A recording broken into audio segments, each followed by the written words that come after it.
Now to the latest on the quadruple homicide that gripped the nation. Currently, Bryan Kohberger stands accused of brutally killing 4 University of Idaho college students in November of 2022. This horrific crime unfolded at an off-campus home where the 4 young students were stabbed multiple times in early morning of November 13th of 2022.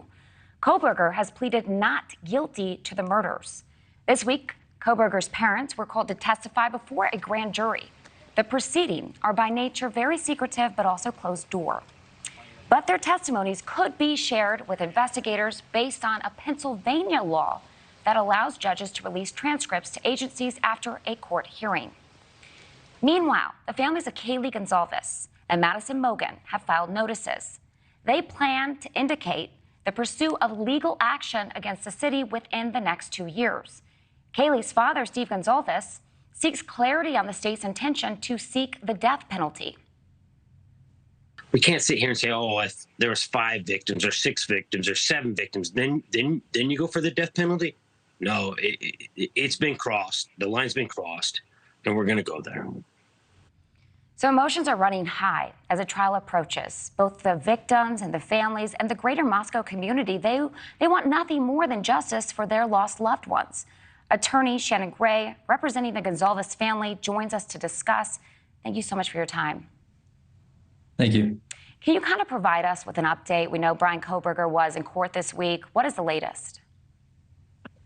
Well, we have our motion scheduled for the non-dissemination order on June 9th. My motion is scheduled at 10:30, and then the Associated Press's motion is scheduled at 1:30 that day.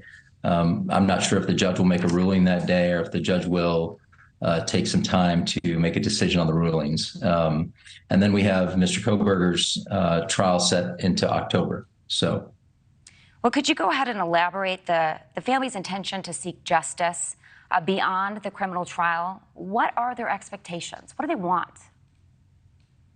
Well, I mean, every family, I think they want justice for the deaths of their daughter and Maddie and Xana and Ethan. So, it's part of the process.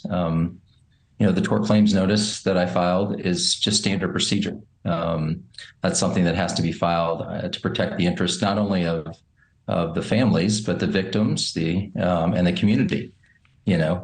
We hope that everything went perfectly and everybody did the right things. But if for some reason something went wrong or someone might need to be held accountable for something, you're mandated to file those notices. So, well, is the death penalty for Bryan Kohberger, is it still up for question in this case?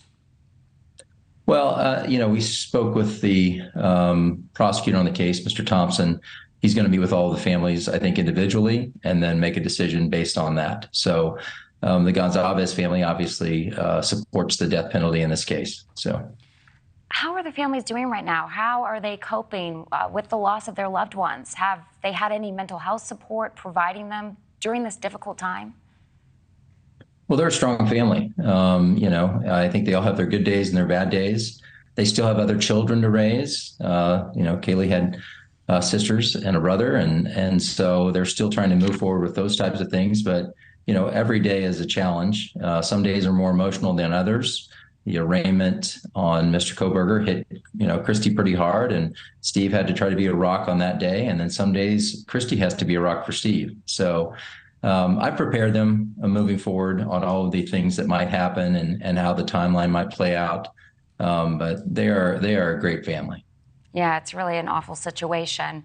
Could you also kind of share any details about the evidence against Bryan Kohberger and the prosecution's strategy for the upcoming trial?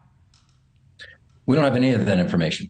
They don't share any of that stuff with us. I think that's part of them keeping everything close to the vest. There's the idea that having no information out to the public at all in some way protects the jury pool. But we would prefer that we'd have some information shared with us, but we really don't have anything. Okay. So we don't know.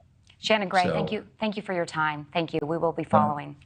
Thank you for watching. Go to newsnationnow.com to find NewsNation on your television provider. And don't forget to click the red subscribe button below to get more of NewsNation's fact-driven, unbiased coverage.